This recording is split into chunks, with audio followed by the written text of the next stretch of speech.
Bien-aimés frères et sœurs, pourquoi Israël et les États-Unis et l'OTAN, parce que les États, comme vous avez les États-Unis, il y a l'OTAN. Demain, vous allez entendre Emmanuel Macron justifier. Ça, je vous le garantis, hein, demain, vous allez entendre Emmanuel Macron dire que non, c'est une bonne chose d'avoir fait ça. Vous allez entendre l'anglais, vous allez entendre l'allemand, ainsi de suite. Donc, c'est l'OTAN. En fait, l'Iran est en train de combattre l'OTAN, tout comme la Russie est en train de combattre l'OTAN en Ukraine. Vous voyez. Ce que j'aimerais que vous compreniez, c'est que l'Iran a encore des cartes, des cartouches, des jokers. Et oui. Vous savez que les États-Unis n'ont pas pu vaincre les Houthis. Ils ont été obligés de signer, négocier avec les Houthis. Hein. Les États-Unis, Trump a négocié, il a eu un accord avec les Houthis. Cet accord est caduc. C'était, vous savez, c'était sur quoi? Pour la mer Rouge. Le contrôle de la mer Rouge. Le passage sur la mer Rouge. Oui. La traversée de la mer Rouge, là. Et là, les Houthis ont décidé de maintenant riposter aussi parce qu'ils ont attaqué leurs protégés, leurs protecteurs. Donc, si les États-Unis n'ont pas pu vaincre les Houthis, vous croyez que c'est l'Iran qui va vaincre? Ah, les amis, soyons sérieux. Ils n'ont pas pu vaincre les Houthis. Vous croyez que c'est l'Iran qui va vaincre? Hein? C'est que la seule chose qui va se passer, c'est quoi? C'est que c'est ça qui est le plus dur, de voir que des hommes massacrent des femmes et des enfants innocents, qui n'ont rien fait, qui ne demandent qu'à vivre normalement. Vous voyez, ce que Donald Trump a fait là, pour moi, c'est juste un coup de pied dans l'eau. C'est-à-dire que il ne fait qu'aggraver la situation des États-Unis. Et oui, parce que la carte fondamentale de l'Iran, c'est que le golfe Persique, là, c'est l'Iran qui le contrôle. Si l'Iran ferme le détroit seulement d'Ormuz, là, c'est 20% du pétrole mondial qui passe par là. 20%. Donc s'il ferme ça, là, mais tout le monde, là, ça va être la débandade. Ça va être la débandade. L'Iran, quand elle frappe en Israël, vous savez ce qu'elle est en train de chercher? Quels sont les objectifs? L'Iran ne cherche pas à faire comme Donald Trump est en train de faire, là, traumatiser tout un peuple, tout un pays, traumatiser le monde entier. Parce qu'on sait que dans le monde, là, ceux qui ont l'arme en question, ce sont les Américains. Et ce sont eux qui ont déjà utilisé ça. Il n'y a aucun autre pays au monde qui a utilisé ça. Le Pakistan vient d'affronter l'Inde. Les deux pays se sont entendus. On n'utilise pas ça. Vous avez compris? Et vous allez me dire que non, mais les États-Unis n'ont pas utilisé ça. Non.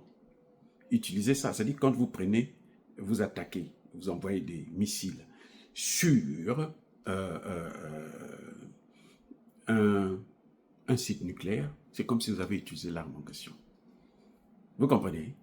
C'est ça. Ce que Donald Trump a fait là, c'est comme s'il avait fait ce que son prédécesseur avait fait à Nagasaki et Hiroshima. Ce que son ancêtre avait fait à Hiroshima. C'est ça que Donald Trump vient de faire là. Il a répété la même chose. C'est un crime contre l'humanité, c'est un crime de guerre. On peut pas, bon, comme c'est le président américain, on ne peut pas le condamner pour ça, puisque eux, ils ont le droit de neutraliser tout le monde. Mais il faut reconnaître que selon le droit, c'est ça. Le droit là, c'est ça. Et ça, vous ne pouvez pas changer ça, parce que ça, c'est le droit. L'Iran ne cible pas des civils. L'Iran ne cible pas des hôpitaux.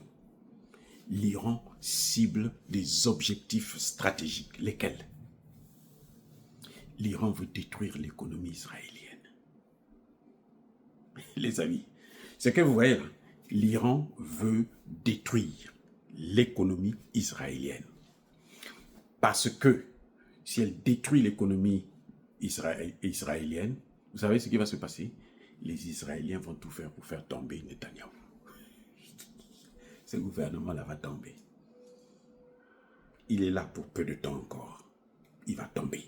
Parce que les problèmes économiques qui sont en train de venir là en Israël, là, ça ne va pas être petit. Même les Américains ne pourront pas les sauver. Pourquoi je dis ça? Parce qu'ils n'ont plus d'argent. L'Amérique est le pays le plus endetté du monde. 37 000 milliards de dollars. Donald Trump est en train d'ajouter 9 000 milliards. C'est le débat qu'ils ont actuellement au Sénat. 9 000 milliards que Donald Trump, lui, va ajouter cette année. Vous comprenez, non? Il peut beau chasser les immigrés. Il chasse les immigrés, là. Vous savez, à Los Angeles, là, les immigrés, là, ce sont eux qui vont faire les petits boulots, cueillir les raisins, les machins et tout. Et ça, là, eux, ils ne sont pas là. Personne ne fera ça, pas ça là-bas. Donc là-bas aussi, sur le plan économique, là. Le plus grand client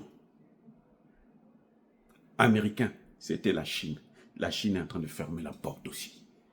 Vous comprenez? Donald Trump, ce qu'il est en train de faire là, ce n'est pas les vrais problèmes qu'il est en train de résoudre. Nous, on n'a pas élu pour qu'il aille faire des guerres. On l'a élu là pour qu'il règle les vrais problèmes. Ce sont des problèmes économiques. Et les problèmes économiques, on ne les fait pas. On ne les règle pas avec des bombes. Je vous mets à défi. On va se retrouver même dans 3 mois, dans 1 an. Vous allez me dire qu'il est en train d'échouer. Il risque même de fuir. Et vous allez voir d'ailleurs, dans 1 an, là, il y aura 1 an et demi, il y aura les mid-term, hein, les élections mi-mandat. Vous allez voir comment il va échouer là. Vous allez voir. Parce qu'il n'arrive pas à régler les problèmes économiques. C'est pour ça qu'il est en train de nous divertir. Nous, on n'a pas besoin de ça, nous, on comprend. On n'a pas besoin de ça. Nous, ce que nous voulons, c'est régler les problèmes économiques et ce n'est pas les problèmes d'Israël. Israël, c'est un des pays indépendants, souverains. Donc, ils n'ont qu'à régler leurs problèmes. Voilà ce qui est en train de se passer. Et vous voyez, c'est-à-dire que l'Iran touche les cibles économiques et militaires pour affaiblir. Parce que vous ne pouvez pas tenir une guerre si vous n'avez pas l'argent. Il n'y a aucun pays de l'OTAN qui a de l'argent actuellement. Ils sont tous des pauvres. Tous les pays de l'OTAN sont pauvres. Tous les pays de l'OTAN sont hyper endettés. Alors que la Chine n'est pas endettée, la Russie n'est pas endettée, l'Inde n'est pas endettée. Vous comprenez, hein? Est-ce que vous voyez maintenant là où je vais en venir? Donc, même l'Iran n'est pas endetté. Et l'Iran va s'en sortir très rapidement. Vous savez pourquoi? L'Iran va relancer son économie. Les Chinois sont là. Les Chinois vont investir. Ils vont acheter, il suffit d'acheter son pétrole et puis c'est tout. L'argent va couler à flot et puis l'Iran va relancer son économie. Mais Israël va faire comment? Déjà là, je ne vous ai pas dit, pour un seul les dômes de fer là, par jour, c'est près de 100 et quelques, 130 ou 160 millions de dollars par jour. Vous comprenez ça? Et vous pensez qu'ils vont s'en sortir là, avec ces dettes? C'est comme l'Ukraine. Vous pensez qu'ils vont s'en sortir, les amis? Non. Non. Donc, Donald Trump ne fait qu'aggraver la situation des États-Unis. Parce que imaginez que l'Iran bloque le golfe Persique et les Houthis bloquent la mer Rouge. Mais il n'y aura plus de passage du pétrole, c'est fini. Le monde entier sera dans une situation catastrophique, y compris les États-Unis. Ils vont régler ça comment? Alors, ils vont envoyer des bombes pour que les bombes là puissent faire couler le pétrole ici aux États-Unis? Mais non. Et quand le prix du pétrole augmente, qui paye? Qui bénéficie de ça? Mais c'est la Russie. La Russie, c'est qui? C'est un partenaire de l'Iran. Les Russes, là, vont aussi investir. Donc, les Russes, les Chinois vont injecter beaucoup d'argent en Iran pour relancer son économie. Et les États-Unis et Israël, ils vont faire comment? Ils vont aller chercher l'argent en Afrique. Mais l'Afrique, il n'y a rien. Les matières premières, vous allez prendre les matières premières, le temps de transformer ça pour faire de ça des richesses. Ça va vous prendre au moins 1 an, 2 ans. On est en train d'aller vers une très grande récession, les amis. Retenez ce que je suis en train de vous dire.